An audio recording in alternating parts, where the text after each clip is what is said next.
খাঁটি সরিষার তেলে গরম গরম ইলিশ ভাজা আর সাথে গরম ভাত, এটা খেতে কে না পছন্দ করে। সাথে যদি থাকে ইলিশের লেজ ভর্তা এবং শুকনা মরিচ, তাহলে তো পুরো ব্যাপারটাই জমে যায়। সবার আগে বলতে হবে আমরা মাছে ভাতে বাঙালি।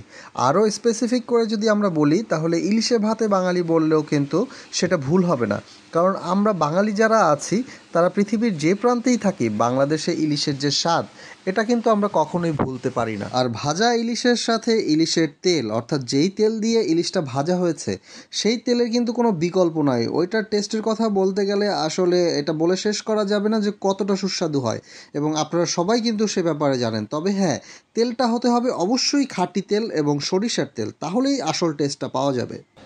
আসসালামু আলাইকুম গাইস, কেমন আছেন সবাই? আসলে রেগুলার ডাইনিংয়ে খেতে খেতে বোর হয়ে গেছি। সো আজকে একটু প্রকৃতি দেখবো আর খাবো, মানে বারান্দায় বসে খাওয়ার একটা ফিল নিচ্ছি। আর যদি ভালো লাগে এখানে বসে খেতে, তাহলে মাঝে মাঝে এখানে বসে খেয়ে ভিডিও দিব। সো গাইস, কথা না বাড়াই, সরাসরি খাওয়ায় চলে যাই, কারণ অনেক মজার খাবার। গরম গরম ইলিশ ভাজি, সাথে ইলিশের লেজ ভর্তা, আর গরম ভাত, আর সাথে আছে, দেখতেই পাচ্ছেন। সো